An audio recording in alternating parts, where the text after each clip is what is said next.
ngithi ngapha kumqeqeshi umnqithi siye sakusho futhi macaphuna mina ngqo ngasho ukuthi uManqoba Mngqithi umqeqeshi esemsole kakhulu la uSothweni amagalelo akhe ayaziwa kodwa uyiproperty isingakusho ngaleyo ndlela umuntu oqashwe iMamelodi Sundowns iMamelodi Sundowns inelungelo lokuthi exercise option ukuthi imgcine angazi for isikhathi singanani so akufanele ukhulume ngomuntu oqashwe elinye iqembu engazi ukuthi awubahloniphi ukuthi umuntu wabo lo asigcine lapho siyamhlonipha uManqoba Mngqithi njengomqeqeshi kodwa engikwazi ukuthi uandile jala akekho umuntu okhuluma ngathi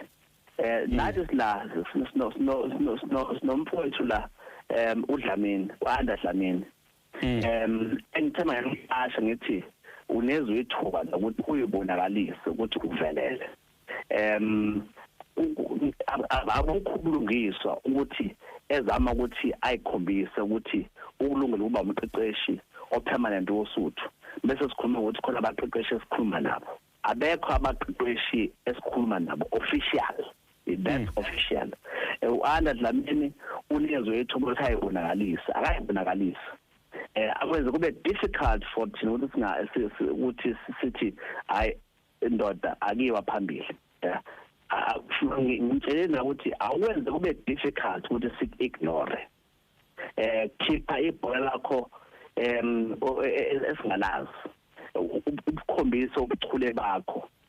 nabona inovelakazi beyamasekela akhe lapha nabo kufuna babhukule ukuze bangakhohlakali uma benze kahle ngeke kube khona ubulungisa ukuthi ngaba lamagama abo nje abantu abangaba ama-potential coaches osuthu kodwa akekho umqeqeshi esikhuluma naye ngaphandle ukuthi kwi-platform kukhona uAnda Dlamini kukhona nenovelakazi ezisekela lakhe okufuna bayibonakalisa ukuthi baphetheni